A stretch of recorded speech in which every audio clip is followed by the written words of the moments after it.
বিশ্বের অন্যতম অদ্ভুত ও ভয়ঙ্কর সেতু বলা হয় জাপানের এসিমাকে। পৃথিবীর সবচেয়ে খারাপ ব্রিজগুলোর মধ্যে এটি একটি। এই ব্রিজ দিয়ে যখন গাড়ি নামতে থাকে তখন মনে হয় সেগুলো যেন উপর থেকে নিচের দিকে পড়ে যাচ্ছে। এর নিচে দাঁড়িয়ে গাড়ি ওঠানামা দেখলে মনের অজান্তেই শিহরিত হয়ে উঠতে হয়। মনে হয় যেন এটি 45 ডিগ্রি কোণে উঠে গেছে। ভয়ঙ্কর ঢালে যে কোনো মুহূর্তে নিয়ন্ত্রণ হারাবে গাড়ি। সুউচ্চ এই সড়কে সেতুতে উঠতে হয় যেমন ধীর গতিতে, তেমনি নামতেও হয় অত্যন্ত দ্রুত গতিতে। 144 ফুট উঁচু ভয়ঙ্কর এই স্থাপনা এতটাই খাড়া যে গাড়ির চালকেরা রীতিমতো আতঙ্কে থাকেন। টেলিফোটো লেন্স দিয়ে ছবি তুলে খুব কাছ থেকে দেখলে আরো ভয়ানক দেখায় এই সেতুকে। এর উপর দিয়ে চললে মনে হবে আপনি রোলার কোস্টারে চেপে বসেছেন, কিন্তু এটি আসলে একটি ব্রিজ। অদ্ভুত নকশায় তৈরি এই ব্রিজের নির্মাণ কাজ শুরু হয় 1997 সালে এবং শেষ হয় 2004 সালের মধ্যবর্তী সময়ে। এই স্থাপনাটি নিচ দিয়ে খুব সহজে জাহাজ চলাচল করার উদ্দেশ্যেই সেতুটির এরূপ নকশা করা হয়েছে। এটি জাপানের প্রথম ও পৃথিবীর তৃতীয় বৃহত্তর কঠিন কাঠামো দিয়ে তৈরি ব্রিজ।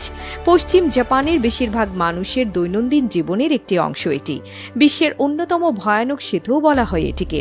এই সেতুটিকে দেখতেও রোলার কোস্টারের মতোই। বিশ্বের সবচেয়ে খাড়া সেতুগুলোর মধ্যেও এটি পড়ে। জাপানের লেক নাকাওমি নদীর ওপর দিয়ে তৈরি এই সেতুটি সাকাই মিনাতো ও মাতসু শহরকে যুক্ত করেছে। দূর থেকে দেখে আতঙ্ক লাগলেও সামনে দেখলে ঠিক ততটা ভয়ানক নয়। সুউচ্চ এই সেতুটিতে উঠতে হয় যেমন ধীর গতিতে, তেমনি নামতেও হয় অত্যন্ত দ্রুত গতিতে। এই সেতু এতটাই খাড়া যে চালকরা সেতু পেরোনোর সময় রীতিমতো আতঙ্কে থাকেন। 44 মিটার উঁচু এই সেতু। এটি বিশ্বের তৃতীয় বৃহত্তম রিজিড ফ্রেম সেতু। তবে সেতুটি মাত্র 1.44 কিলোমিটার লম্বা, প্রস্থ 11.3 মিটার। প্রতিদিনের যাতায়াতের জন্যই নির্মিত এটি। একে পর্বতাকৃতি সেতুও বলা হয়। খাড়াই সেতুটি নিয়ে অ্যাডভেঞ্চার প্রেমীদের উৎসাহেরও শেষ নেই। সেতুটি একদিকে 5.1%, অন্যদিকে 6.1% কাত হয়ে আছে।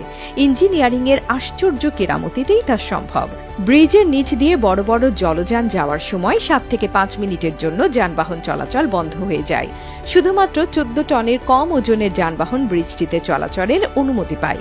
এছাড়া ব্রিজের উপরে চলাচলকৃত যানবাহনের সংখ্যা দিনে প্রায় 4000-এর মধ্যে সীমাবদ্ধ রাখা হয়। ব্রিজটি বিশ্বমঞ্চে কিংবদন্তি হয়ে ওঠে যখন এটি 2013 সালের শেষের দিকে একটি টিভি বিজ্ঞাপনে প্রদর্শিত হয়। কিছুক্ষণের মধ্যেই লোকজন ওই এলাকায় ভিড় জমাতে শুরু করে। অদ্ভুত খাড়া এই ব্রিজটি অ্যাডভেঞ্চার প্রেমীদের উৎসাহের কেন্দ্রবিন্দুতে পরিণত হয়েছে। রাতের বেলায়ও এটি দেখতে খুবই সুন্দর। এই সৌন্দর্য সহজে আকর্ষণ করে পর্যটকদের। আশেপাশের পাহাড়, শহর এবং হ্রদের আশ্চর্যজনক দৃশ্য উপভোগ করতে পারেন গাড়িতে থাকা যাত্রীরা।